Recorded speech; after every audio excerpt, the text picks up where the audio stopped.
Letters, Frankenstein, or the Modern Prometheus, by Mary Wollstonecraft Shelley. Letter 1, St. Petersburg, December 11th, at an undisclosed time in the 1700s. To Mrs. Saville, England. You will rejoice to hear that no disaster has accompanied the commencement of an enterprise which you have regarded with such evil forebodings. I arrived here yesterday, and my first task is to assure my dear sister of my welfare and increasing confidence in the success of my undertaking. I am already far north of London, and as I walk in the streets of Petersburg, I feel a cold northern breeze play upon my cheeks, which braces my nerves and fills me with delight.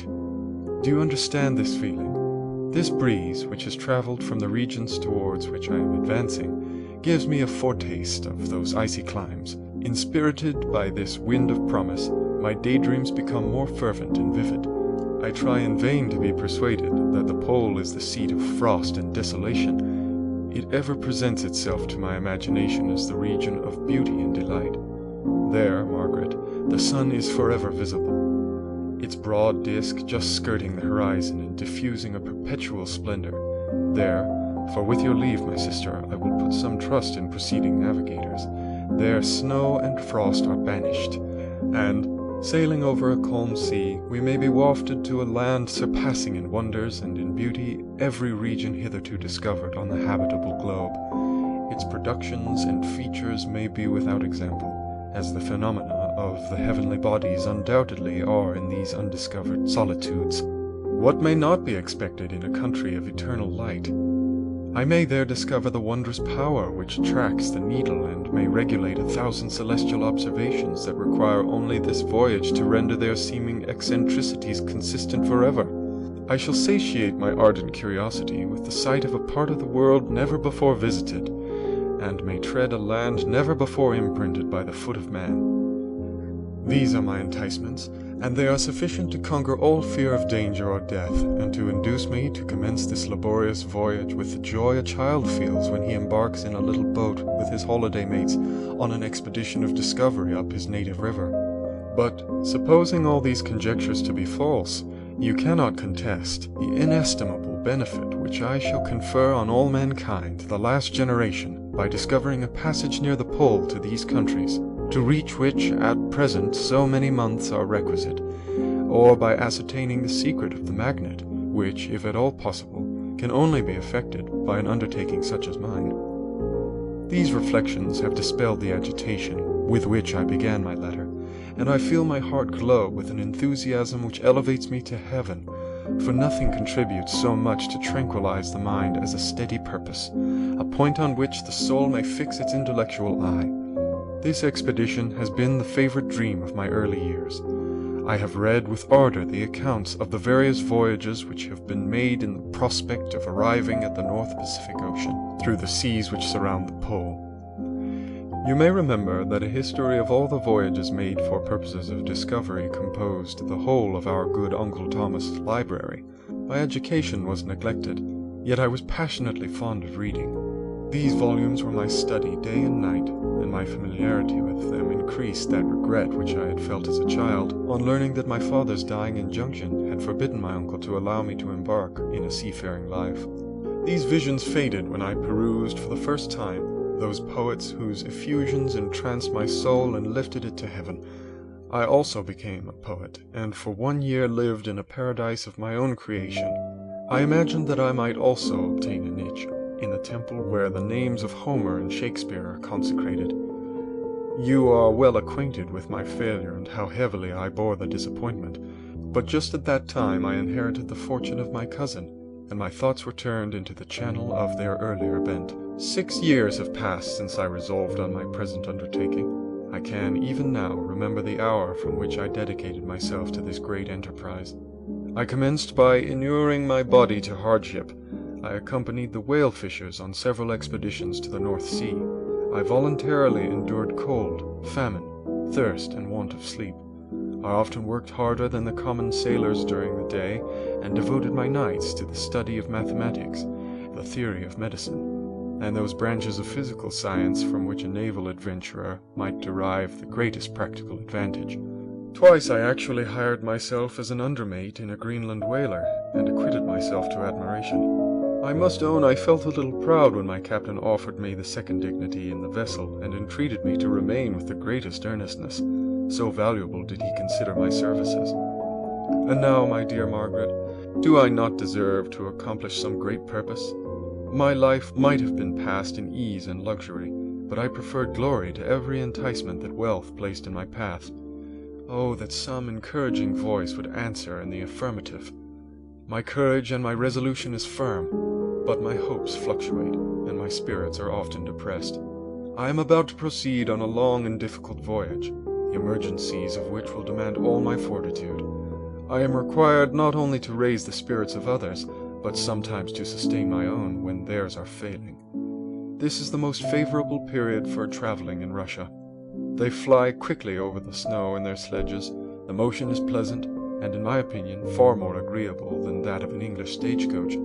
The cold is not excessive, if you are wrapped in furs, a dress which I have already adopted, for there is a great difference between walking the deck and remaining seated motionless for hours, when no exercise prevents the blood from actually freezing in your veins.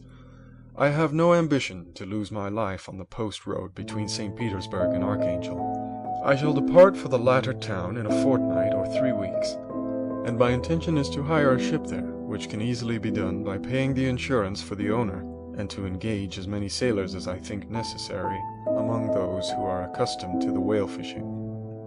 I do not intend to sail until the month of June, and when shall I return? Ah, dear sister, how can I answer this question? If I succeed, many, many months, perhaps years, will pass before you and I may meet. If I fail, you will see me again soon, or never. Farewell, my dear, excellent Margaret. Heaven shower down blessings on you, and save me, that I may again and again testify my gratitude for all your love and kindness. Your affectionate brother, R. Walton.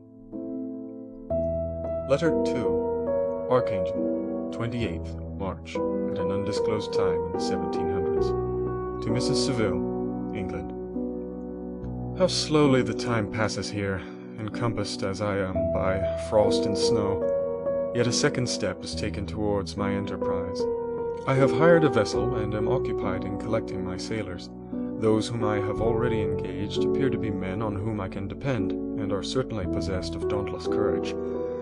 But I have one want which I have never yet been able to satisfy, and the absence of the object of which I now feel as a most severe evil. I have no friend, Margaret. When I am glowing with the enthusiasm of success, there will be none to participate my joy. If I am assailed by disappointment, no one will endeavor to sustain me in dejection. I shall commit my thoughts to paper, it is true, but that is a poor medium for the communication of feeling. I desire the company of a man who could sympathize with me, whose eyes would reply to mine. You may deem me romantic, my dear sister, but I bitterly feel the want of a friend. I have no one near me, gentle yet courageous, possessed of a cultivated as well as of a capacious mind, whose tastes are like my own, to approve or amend my plans. How would such a friend repair the faults of your poor brother? I am too ardent in execution and too impatient of difficulties, but it is still greater evil to me that I am self-educated. For the first 14 years of my life I ran wild on a common and read nothing but our Uncle Thomas' books of voyages. At that age I became acquainted with the celebrated poets of our own country, but it was only when it had ceased to be in my power to derive its most important benefits from such a conviction that I perceived the necessity of becoming acquainted with more languages than that of my native country. Now I am 28, and am in reality more illiterate than many schoolboys of 15.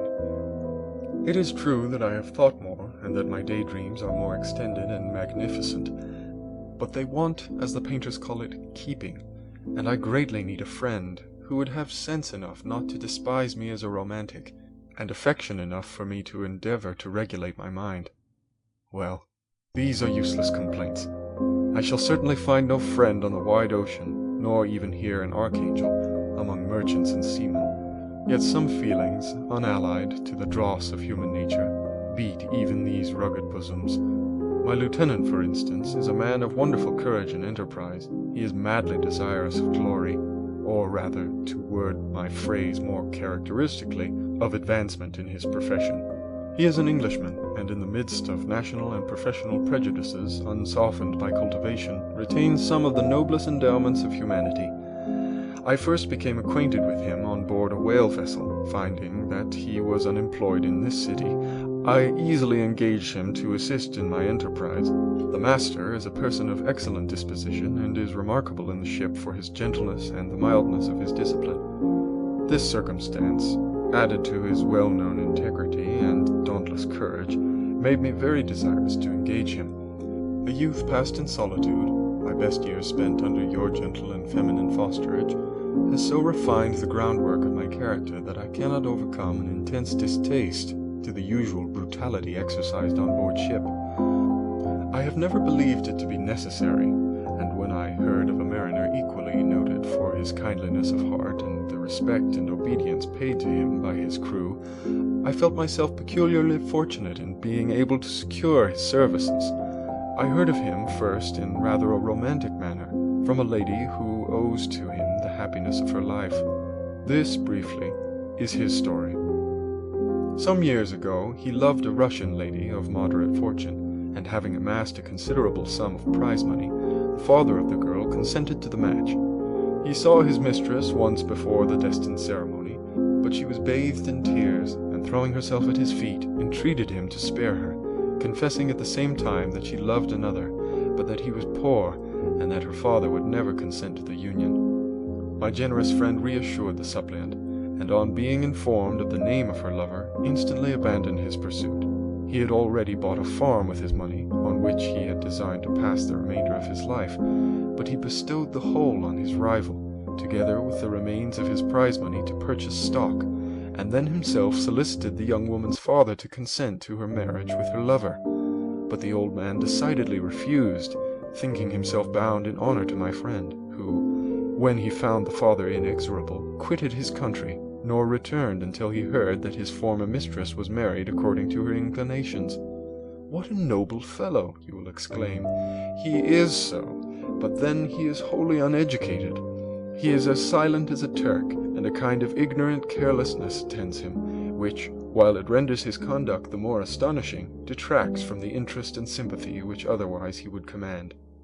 Yet do not suppose, because I complain a little, or because I can conceive consolation from my toils which I may never know, that I am wavering in my resolutions.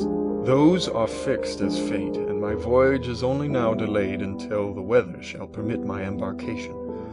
The winter has been dreadfully severe, but the spring promises well, and it is considered as a remarkably early season, so that perhaps I may sail sooner than I expected. I shall do nothing rashly. You know me sufficiently to confide in my prudence and considerateness whenever the safety of others is committed to my care. I cannot describe to you my sensations on the near prospect of my undertaking. It is impossible to communicate to you a conception of the trembling sensation, half pleasurable and half fearful, with which I am preparing to depart. I am going to unexplored regions, to the land of mist and snow, but I shall kill no albatross, therefore do not be alarmed for my safety, or if I should come back to you as worn and woeful as the ancient mariner. You will smile at my illusion, but I will disclose a secret. I have often attributed my attachment to, my passionate enthusiasm for, the dangerous mysteries of ocean to that production of the most imaginative of modern poets. There is something at work in my soul which I do not understand.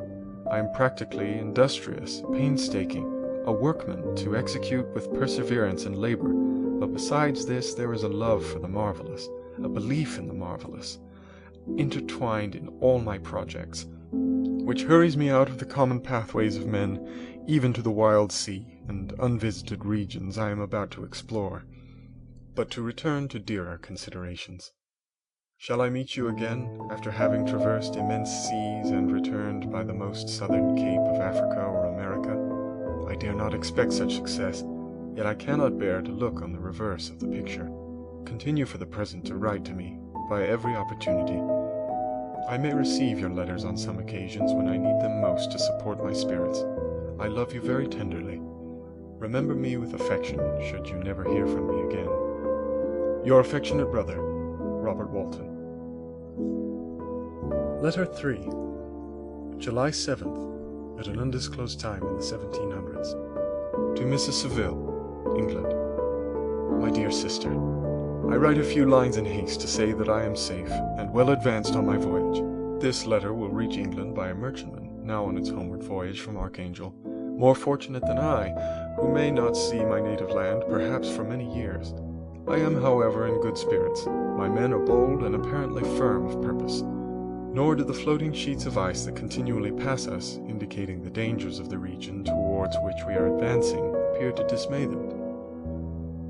We have already reached a very high latitude, but it is the height of summer, and although not so warm as in England, the southern gales, which blow us speedily towards those shores which I so ardently desire to attain, breathe a degree of renovating warmth which I had not expected.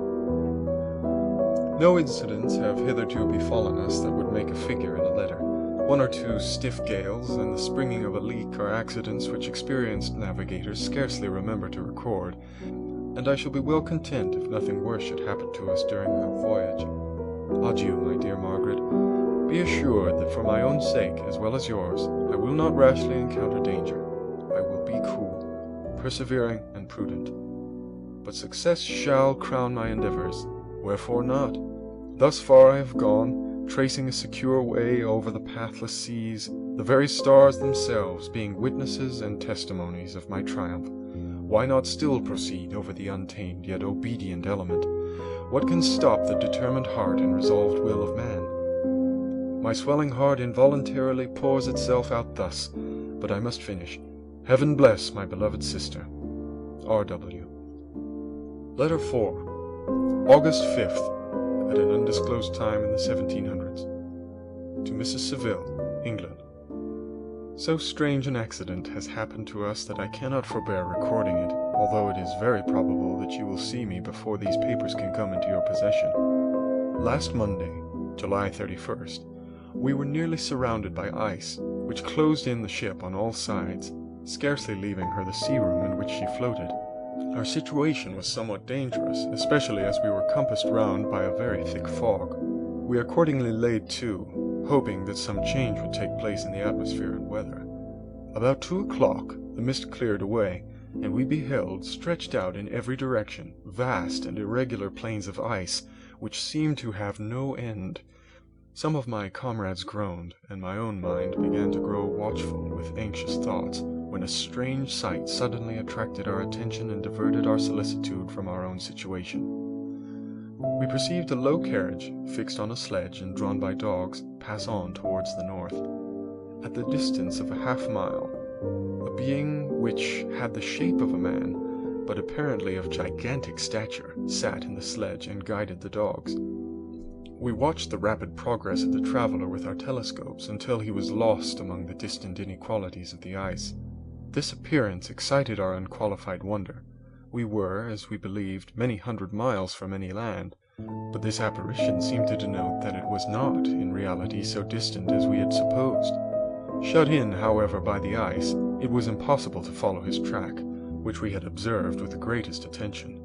About 2 hours after this occurrence, we heard the ground sea, and before night the ice broke and freed our ship. We, however, lay to until the morning, fearing to encounter in the dark those large, loose masses which float about after the breaking up of the ice. I profited of this time to rest for a few hours. In the morning, however, as soon as it was light, I went upon deck and found all the sailors busy on one side of the vessel, apparently talking to someone in the sea. It was, in fact, a sledge, like that we had seen before, which had drifted towards us in the night on a large fragment of ice. Only one dog remained alive, but there was a human being within it, whom the sailors were persuading to enter the vessel. He was not, as the other travelers seemed to be, a savage inhabitant of some undiscovered island, but a European. When I appeared on deck, the master said, "Here is our captain, and he will not allow you to perish on the open sea." On perceiving me, the stranger addressed me in English, although with a foreign accent. "Before I come aboard your vessel," said he, "will you have the kindness to inform me whither you are bound?" You may conceive my astonishment on hearing such a question addressed to me from a man on the brink of destruction, and to whom I should have supposed that my vessel would have been a resource which he would not have exchanged for the most precious wealth the earth can afford. I replied, however, that we were on a voyage of discovery towards the northern pole. Upon hearing this, he appeared satisfied and consented to come on board. Good God, Margaret, if you had seen the man who thus capitulated for his safety, your surprise would have been boundless. His limbs were nearly frozen, and his body dreadfully emaciated by fatigue and suffering. I never saw a man in so wretched a condition. We attempted to carry him into the cabin, but as soon as he had quitted the fresh air, he fainted. We accordingly brought him back to the deck and restored him to animation by rubbing him with brandy and forcing him to swallow a small quantity. As soon as he showed signs of life, we wrapped him up in blankets and placed him near the chimney of the kitchen stove. By slow degrees, he recovered and ate a little soup, which restored him wonderfully. 2 days passed in this manner before he was able to speak, and I often feared that his suffering had deprived him of understanding. When he had in some measure recovered, I removed him from my own cabin and attended him as much as my duty would permit. I never saw a more interesting creature. His eyes have generally an expression of wildness and even madness, but there are moments when, if anyone performs an act of kindness towards him, or does him the most trifling service, his whole countenance is lighted up, as it were, with a beam of benevolence and sweetness that I never saw equalled. But he is generally melancholy and despairing, and sometimes he gnashes his teeth, as if impatient of the weight of woes that oppresses him. When my guest was a little recovered, I had great trouble to keep off the men, who wished to ask him 1,000 questions, but I would not allow him to be tormented by their idle curiosity, in a state of body and mind whose restoration evidently depended upon entire repose. Once, however, the lieutenant asked why he had come so far upon the ice in so strange a vehicle. His countenance instantly assumed an aspect of the deepest gloom, and he replied, "To seek the one who fled from me." "And did the man whom you pursued travel in the same fashion?" "Yes." "Then I fancy we have seen him, for the day before we picked you up, we saw some dogs drawing a sledge with a man in it, across the ice." This aroused the stranger's attention, and he asked a multitude of questions concerning the route which the demon, as he called him, had pursued. Soon after, when he was alone with me, he said, "I have doubtless excited your curiosity, as well as that of these good people, but you are too considerate to make inquiries." "Certainly, it would indeed be very impertinent and inhuman in me to trouble you with any inquisitiveness of mine. And yet you rescued me from a strange and perilous situation. You have benevolently restored me to life." Soon after this, he inquired if I thought that the breaking up of the ice had destroyed the other sledge. I replied that I could not answer with any degree of certainty, for the ice had not broken until near midnight, and the traveler might have arrived at a place of safety before that time. But of this I could not judge. From this time, a new spirit of life animated the decaying frame of the stranger. He manifested the greatest eagerness to be upon deck to watch for the sledge which had before appeared, but I have persuaded him to remain in the cabin, for he is far too weak to sustain the rawness of the atmosphere. I have promised that someone should watch for him and give him instant notice if any new object should appear in sight. Such is my journal of what relates to this strange occurrence up to the present day. The stranger has gradually improved in health, but is very silent and appears uneasy when anyone except myself enters his cabin. Yet his manners are so conciliating and gentle that the sailors are all interested in him, although they have had very little communication with him. For my own part, I began to love him as a brother, and his constant and deep grief fills me with sympathy and compassion. He must have been a noble creature in his better days, being even now in wreck so attractive and amiable. I said in one of my letters, my dear Margaret, that I should find no friend on the wide ocean. Yet I have found a man who, before his spirit had been broken by misery, I should have been happy to have possessed as the brother of my heart. I shall continue my journal concerning the stranger at intervals, should I have any fresh incidents to record. August 13th, at an undisclosed time in the 1700s. My affection for my guest increases every day. He excites at once my admiration and my pity to an astonishing degree. How can I see so noble a creature destroyed by misery without feeling the most poignant grief? He is so gentle, yet so wise, His mind is so cultivated, and when he speaks, although his words are culled with the choicest art, yet they flow with rapidity and unparalleled eloquence. He is now much recovered from his illness and is continually on the deck, apparently watching for the sledge that preceded his own. Yet although unhappy, he is not so utterly occupied by his own misery, but that he interests himself deeply in the projects of others. He has frequently conversed with me on mine, which I have communicated to him without disguise. He entered attentively into all my arguments in favor of my eventual success, and into every minute detail of the measures I had taken to secure it. I was easily led by the sympathy which he evinced to use the language of my heart, to give utterance to the burning ardor of my soul, and to say, with all the fervor that warmed me, how gladly I would sacrifice my fortune, my existence, my every hope, to furtherance of my enterprise. One man's life or death were but a small price to pay for the acquirement of the knowledge which I sought, for the dominion I should acquire and transmit over the elemental foes of our race. As I spoke, a dark gloom spread over my listener's countenance. At first I perceived that he tried to suppress his emotion. He placed his hands before his eyes, and my voice quivered and failed me, as I beheld tears trickle fast from between his fingers.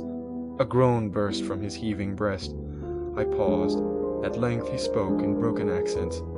"Unhappy man, do you share my madness? Have you drunk also of the intoxicating draught? Hear me.